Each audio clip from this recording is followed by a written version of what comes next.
a couple of you were present in the last. I was there. You were there, right? Were you present for the part one? Sure. Yeah. So we start off with a quick recap of how Bach flower therapy works, and then we'll focus on today's specific topic, which is the remedies for fear.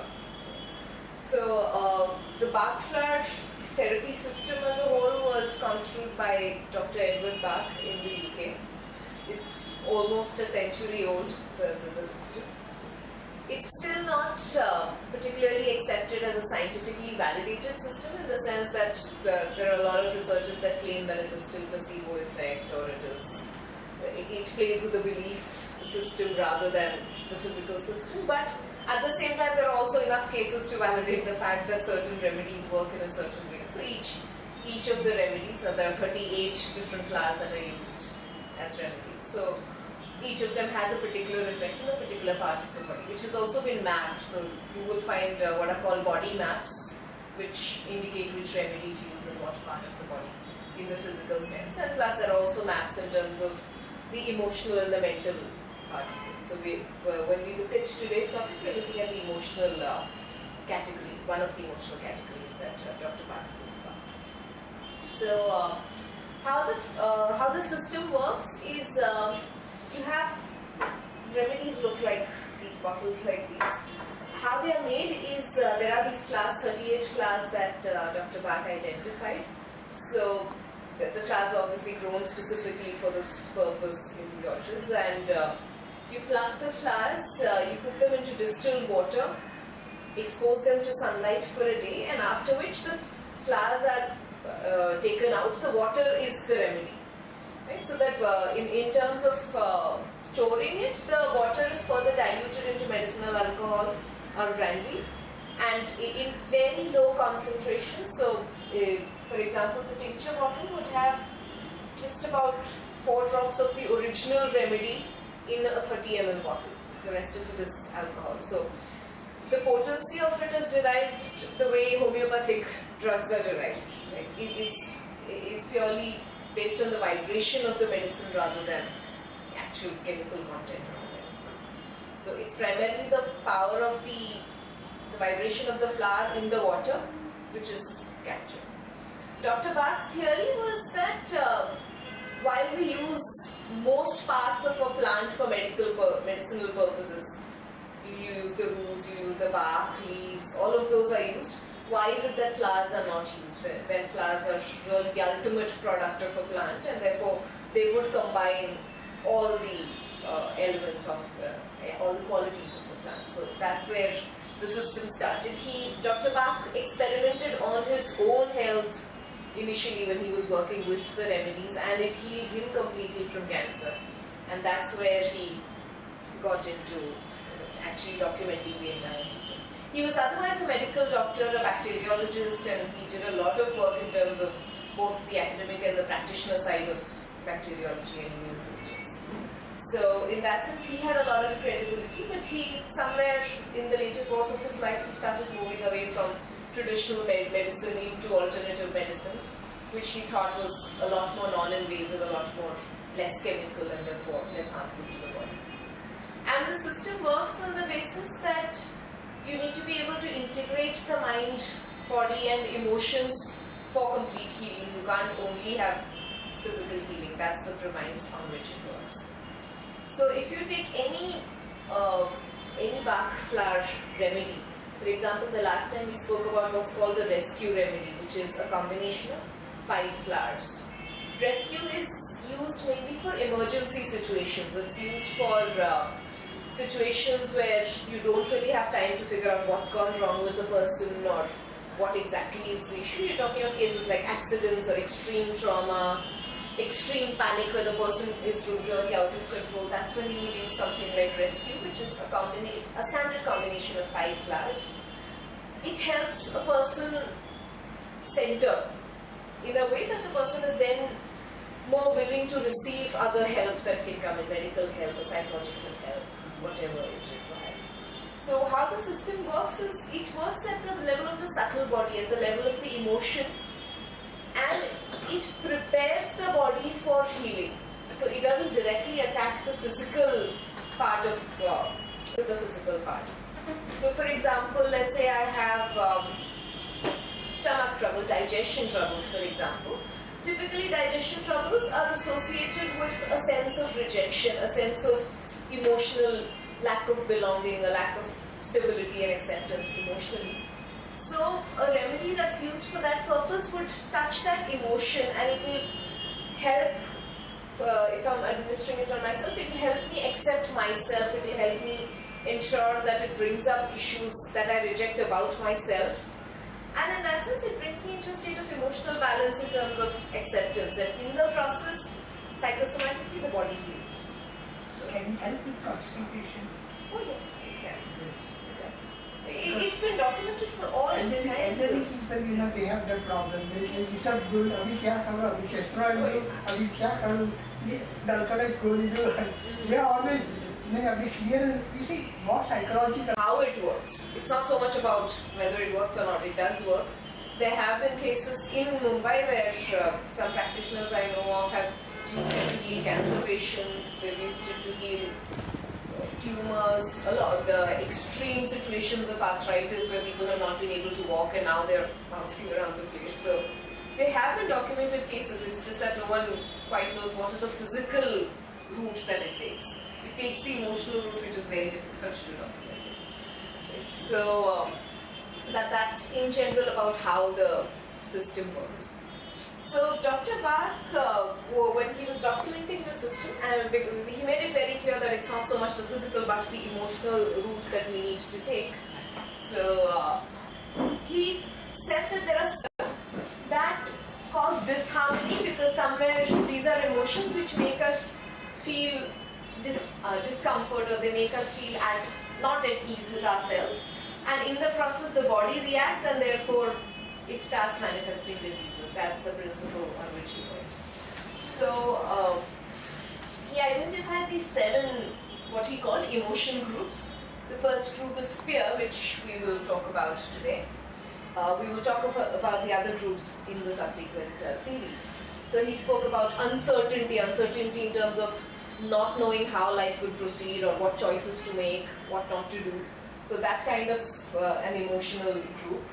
Then he spoke about insufficient interest in life. So sometimes we are in places where we're just not interested in reality. We'd rather be in our dream world, or we're very stuck in terms of being able to take practical steps and do something about our life. Procrastinating a lot of times. So he spoke about that as one of the emotional groups. Loneliness, of course, as a very predominant and an important emotional group. Loneliness, whether or not you're surrounded by people. So there are a lot of cases of documentation where, it's not that you don't have friends or you don't have family around you, it's just that you still feel you're alone. So loneliness. Oversensitivity is another emotional group that he spoke about. Oversensitivity in the sense of any little thing around in the environment making you react, and the body then goes into turmoil. So any little thing that goes wrong and you, let's say blood pressure goes up, or for example the case that you spoke about, you're constipated, sometimes it's a natural mechanism, but then you react and the reaction then causes a cascading effect, a chain reaction, and then you get into a loop. So oversensitivity to certain things. The next emotional group is what you would generally classify as sadness, despondency, despair, seeing no hope for the future and therefore not really motivated to act in any manner whatsoever. And another group was overcare for others, and in the process completely defocusing on yourself. So letting diseases manifest in yourself but not really taking responsibility for it under the pretext that you're looking after others. So those are 7 primary emotional groups which Dr. Bach said manifest in the form of diseases because they create disharmony. So we'll deal with the first one, fear. The reason I'm looking at this particular series in very small groups of remedies is because otherwise if we expose ourselves to 38 different flowers at one point, it will be quite a jumble. And also the impact of each of them is very, very subtle, so it's easier to go slow. So the first, there are 5 remedies in the fear group.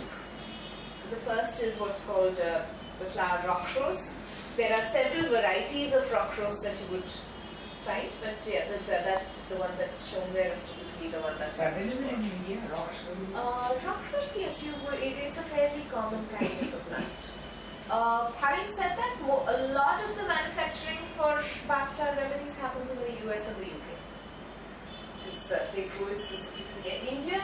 I've known that there's one place in Mangalore which produces flowers. In Delhi? Delhi is, there is a place somewhere in Haryana where they grow it. And yeah, I think the manufacturing is either in Gurgaon or Delhi. So there are some flowers like chicory, etc. which have been found to grow here. We don't grow all the 38 flowers in India, but a lot of them we do.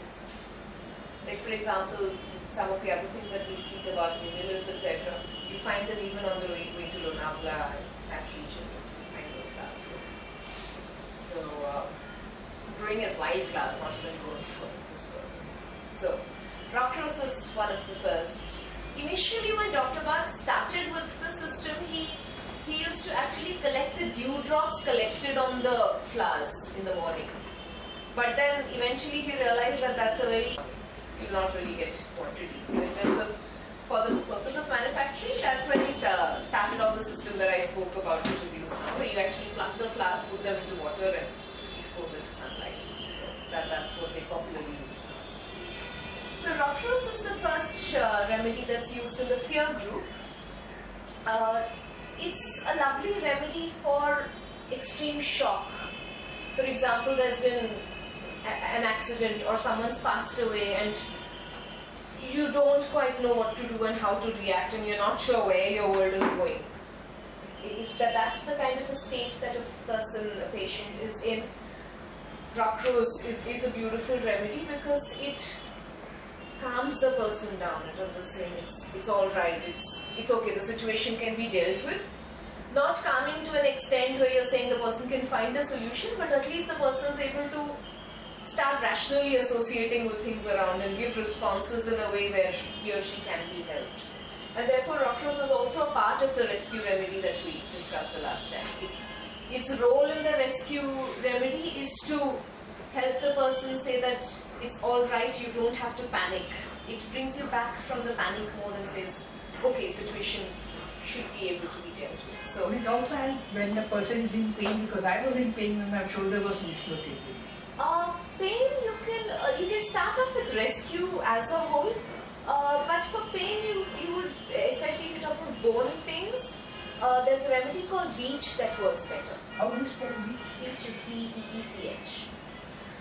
That flower works more beautifully in terms of any joint or bone related pains. So rock rose is more on the emotional side, extreme fear, extreme panic. It works beautifully, in my experience, it works beautifully when you're talking of imaginary kind of fears. Right? For example, I don't even know what kind of a place, let's say if I have a fear of water, for example, and it's not that I've ever been subjected to drowning or I've had any bad experience with water, it's just that I see a water body and I fear. Right? In that kind of a situation, rock rose helps where if I'm getting into a state where the moment I know I have to go close to a water body, I start reacting and panicking and I try to make sure that I don't have to go. If I'm getting into that kind of a mode, rock rose helps beautifully because here the fear is imaginary. There's nothing tangible that's happened to me which is causing me the fear, but I still have that reaction to it. Right? So it helps in those kind of situations. In my experience, the impact of rock rose goes to the right brain. You can actually feel the physical impact when you take the remedy. And when you take the remedy, you basically take a few drops, either physically have it, apply it or ingest it. If you're ingesting it, it helps to ingest it with some water, a couple of drops in a little water. That helps. All the remedies are taken up that way. In fact, if I have all the 5 remedies we're going to be talking about today, in case any of you feel like having any of those later, you can try. So rock rose helps with imaginary kind of fears where there is absolutely no rationale to it, there is no reason why I have to fear it, but there is a sense of panic, there is a sense of intense fear, and that stalls any kind of movement, that stalls any kind of rational response to things. So those are the kind of fears that we're talking also in situations of shock, accidents, death, where you really don't know what's going to come next, and therefore there's a fear of the unknown. Prakros helps beautifully there. The other category, other flower in the fear category is Mimulus. Mimulus works beautifully where you're able to name the fear. So if I have a phobia, for example, I know I am scared of cockroaches or spiders or a particular kind of a person. Okay? Or let's say in terms, I have a meeting and I know I'm going to meet, let's say for example, an elderly man, and I know I have a bad association with elderly authority figures, male authority figures. So I'm able to point out and say, that's my fear. Right? It's not general. I know there's a particular factor which causes that fear reaction. For the elderly who fear death, for example, you see when my shoulder broke, Yes. see, I was thinking now, will it be the cause of my death because I'm 80 and I know it's time for me to go. I can't remain permanently over here. So that was lurking. Down to a point where you can receive the healing. Then the healing process is very quick because the emotions are not blocking it. Normally, physical healing doesn't work because emotions come and block it. Right? So which is where the trouble with allopathic drugs then is that they induce a lot of chemicals which then block the emotion and then start working with the physical. But then you're also injecting so much more than what There's sufficient evidence to prove that chemicals in allopathy, they block the... Is there any sufficient evidence to prove? Evidence in the sense there have been documentations in terms of how it Chemicals, blocks certain nerves in a way that the emotions stop reacting. For example, antidepressants, it blocks certain centers in the brain. Right? And therefore, because those parts of the brain stop functioning, which means the emotional level is reduced, then the body starts working with the medicine. So that's pretty much the way most allopathic drugs work. It hits certain centers in the brain for a short while. It's almost like giving local anesthesia to a very small part of the brain which deals with that emotion. So that's the way most of those work. But the trouble is, then you also have an overdose of those chemicals which can be avoidable. It may not always be bad, but very avoidable. So what Mimulus does is it connects to, here we're talking about where you can name it. Right? So you're working actively with the remedies. It's not something that works on its own. So when you're taking remedies either by yourself or if you're taking it with a practitioner or therapist, it's important that you're also in dialogue either with self or with the other person in terms of saying what's happening to you as you're taking it, what is the impact. So the process of healing is much faster if you're able to participate in that dialogue. So Mimulus works where either you're able to name the fear, you know that I have a fear for this particular person or place or thing. Right? Then Mimulus helps because it directly hits that belief system, that fear, the belief about the fear. It helps beautifully in cases where there are self-image issues, shyness, and therefore a related fear of communicating. That, okay, now if I stand here and speak, what will people think of me? What if I fumble and then somebody thinks I'm a bad speaker? That kind of a fear. Or within a relationship, I want to give her some feedback as a person who's very close to me, but then I'm wondering, now if I say it, will the relationship get spoiled? Yes. And in the process, I don't communicate at all. I'm trying to keep a distance from her where I really want to be close to her. That kind of fear of communicating, which comes because of a particular assumption. Either assumption about myself, that I'm not good enough and therefore she will not respond well to me, or a sense of not knowing how will this person react and therefore I'd rather not take a risk and not communicate when it's really necessary to communicate. So either way, we're talking about Mimulus as a lovely remedy where you pretty much know where the triggers are. Either where the phobia is or where the person that you're dealing with that is, or where there's clearly a self-image issue, self-confidence issue, I'm not too sure of what impact do I have in a certain situation, whether it's at work or in a relationship, and therefore I don't want to take risks. And I live with that fear of saying, okay, it's not possible, let me not deal with it at all. But the trouble with living with it is you'll only compound it in the future. So Remedies works beautifully in those cases. The third of the fifth one is cherry plum. Lovely remedy in terms of people who are into manic depression, bipolar, suicidal.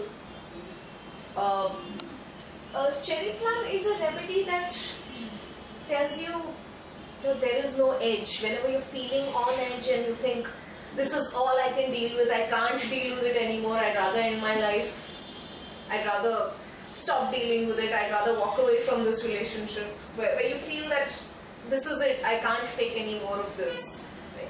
Whether it's in terms of being of walking away from a job or a relationship, or whether it's the extreme of actually feeling suicidal. Cherry plum works with the body to say, it's alright, this is not the edge. It's okay. You can still be here, still work with it and still move on. So wherever there's an extreme fear of losing control, so it could be losing control of self, losing control of a relationship, losing control of a situation that you're trying to deal with and you feel extremely overwhelmed. Right? Let's say you're trying to deal with, let's say you belong to a joint family and there are demands of so many people from so many different directions, and you're trying to accommodate all of that, and at some point you're coming to a breakdown where you say, this is it, I can't take it anymore. So in those kind of situations, cherry plum is a lovely remedy to have. It also helps where you're talking of a fear of self-destructive action, right? Where you know, for example, that I shouldn't have that extra drink, I shouldn't be taking drugs, I shouldn't have that smoke, but how do I stop myself? So you're talking about not being able to break that pattern, at the same time living with that fear of wanting to break that pattern. So I'm not talking of addiction where the person is not trying to heal himself at all. That's a different remedy. Here I'm talking of addiction to self-destructive habits where the person is aware of it, is actually fearful of it, but still not able to deal with it. So that kind of a situation, cherry plum works very beautifully in terms of telling the person that it's okay, hang on, dissipate the situation, after which other remedies can come in to say, alright, let's see how you can wean away from the situation. So that's a beautiful remedy there.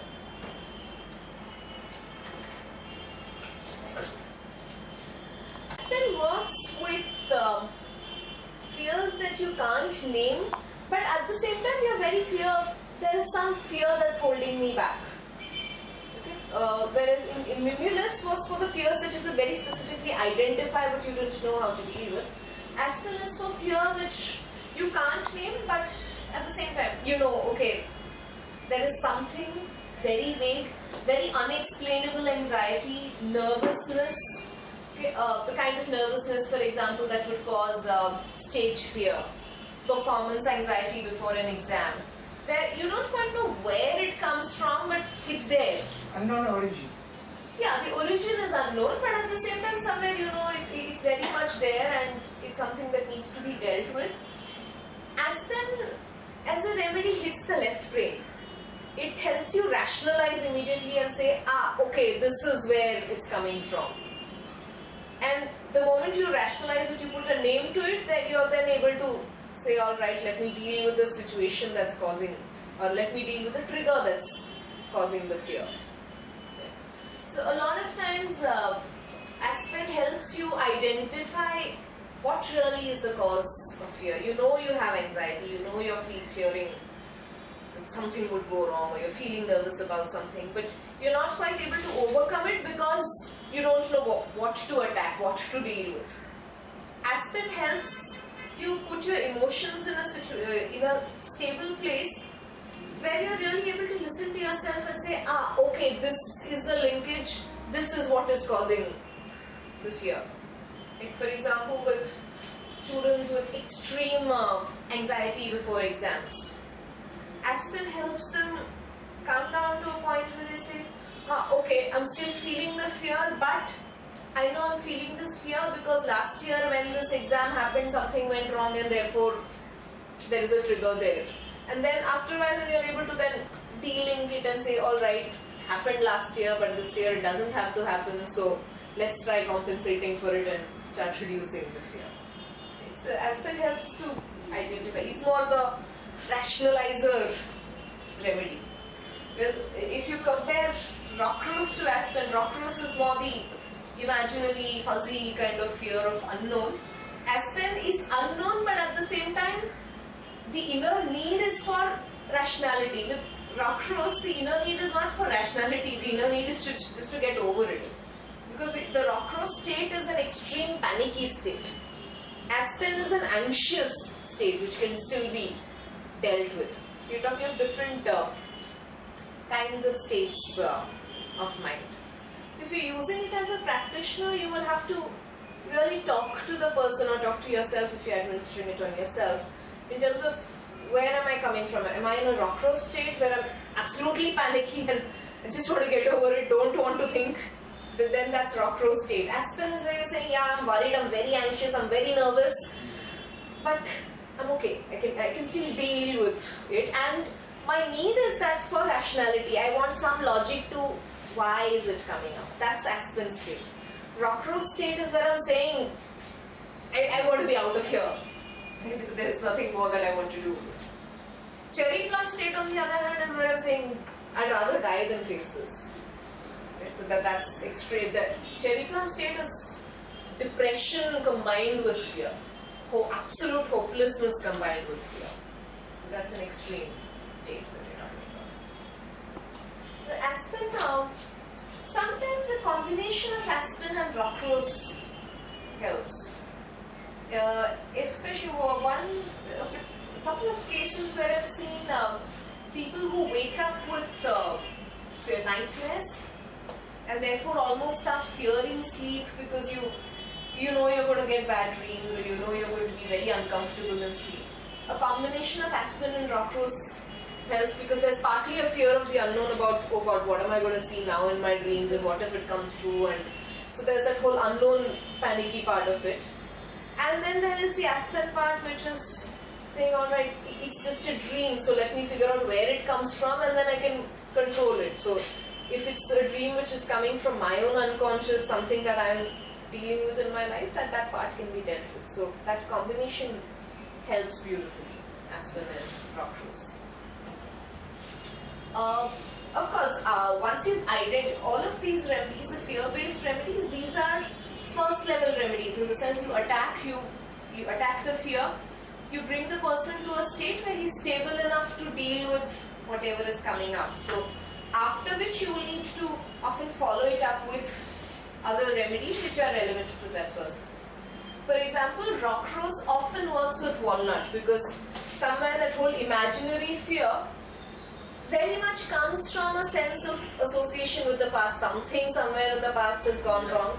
I'm not able to quite identify or remember, but there's some association with some situations and certain things. So that state of panic can be brought down first with Rockrose, and then walnut is a remedy that helps you let go of the bad things in the past, bad associations in the past. So once a person's calm enough, you can then switch to walnut and then keep mixing the two or trying to see how it alternates for the person.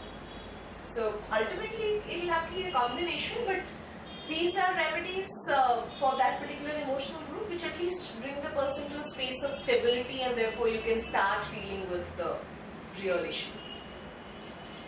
So Aspen is more the left brain rational need for rationality remedy. And the final one in this emotional group is red chestnut. Now, red chestnut is an interesting one. Here, all the others, where we were talking about the person largely fearing for oneself. Something will go wrong with me or around me. Red chestnut is a remedy where the fear is for others. Right? It's not so much about me, But I think, oh my god, my old father is going to go out on the road, what if he meets with an accident? It's nothing to do with me, but then I'm constantly worried about what happens to other people. Oh god, how will my child remember things in his exam? Imaginary fear. Yeah. Imaginary fear. Imagine again, but not for self. You're Not talking for about others. yeah, extreme anxiety for others. And in the process, I might end up behaving irrationally to a point where I'm actually causing problems to the others. So, if I'm fearing for my child, I might pressurize the child so much to study and so much to perform in a way that I'll actually destroy the child's peace of mind. Right? So, red chestnut is where there is a lot of fear for other people, there is a lot of fear that unfortunate things or wrong things can happen to other people will not perform in their job or in their careers or wherever they are. They'll meet with an accident, what if they die? So everything that's associated with externalizing of fear partly comes from a space where I also don't want to look at myself. Right? I'm externalizing my fear because I'd rather not face things in me which I really need to deal with. So it comes up as a defense mechanism where I'm saying, okay, nothing wrong with me, if all the problems are outside of me, so let me try and take care of those. But in the process, it becomes very dysfunctional. So red chestnut is a remedy that works beautifully if you're talking about, let's say, mothers who are over anxious about their kids and therefore end up pressurizing the kids, parents in general who pressurize kids too much. People who fear losing their partners or parents or people that are very close to them, so there's that sense of, even if something's like, a huge amount of insecurity in relationships that comes from fear of losing them, either through death or through other means as well. In the process, it could lead to compromises in relationships. So, for example, I'm staying in an abusive marriage because I have a fear of, what if I lose this husband and then I don't know what comes up. Okay. So there is that sense of fear for others because somewhere I'm insecure about myself. But it's largely externalizing the whole sense of fear. So again, red chestnut, the chestnut group as a whole, there are 4 remedies. There are white chestnut, red chestnut, sweet chestnut and chestnut bud. This entire group of remedies is makes an interesting mix, but of course the others have different uses, so it's not the fear category, so we're not talking about it. But white chestnut again can be used once a person is calmed down, or after using any of these 5. Once a person is in a calm enough state, white chestnut is a beautiful remedy to bring the person into absolute centering, absolute calmness. Even if you're not dealing with fear, for example, those of us who like to meditate, white chestnut is a beautiful remedy to take just before meditation. Okay. It stills you totally. It does, what does it do? It stills you, calms the mind completely. Or if you've had trouble with sleeping, insomnia, white chestnut totally centers you to a peaceful space where you can say, okay, Shanti, can sleep, can meditate, can still the mind. Can it become habitual? No. Remedies by nature, they're not addictive, they're not habitual. It brings you to an emotional space where you will then not need it. You'll overcome that phase of whatever you were going through, whether it's insomnia or inability to concentrate or any of those. So, but that's white chestnut. We're talking about the fear group, which is more the red chestnut category. On a side note, red chestnut is a beautiful remedy for hangovers.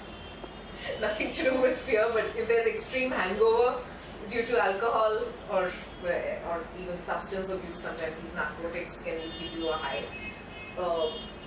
Red chestnut totally brings you down. Absolutely brings people down. I've seen amazing results of red chestnut where a person is not able to, absolutely drunk and not able to walk or stand properly. It somehow just cracks and brings the person down to reality. It's a beautiful remedy for that. I'm not sure where the effect comes from, but it seems to work very well. So, of course, that's not something that Dr. Bach wrote about, but I've seen that effect very often. Okay. So that's the fear group in general. So If you wish, you can try out any of these if you need to. Otherwise, yeah, that's it in terms of content from me. I'll be happy to take questions if you have any.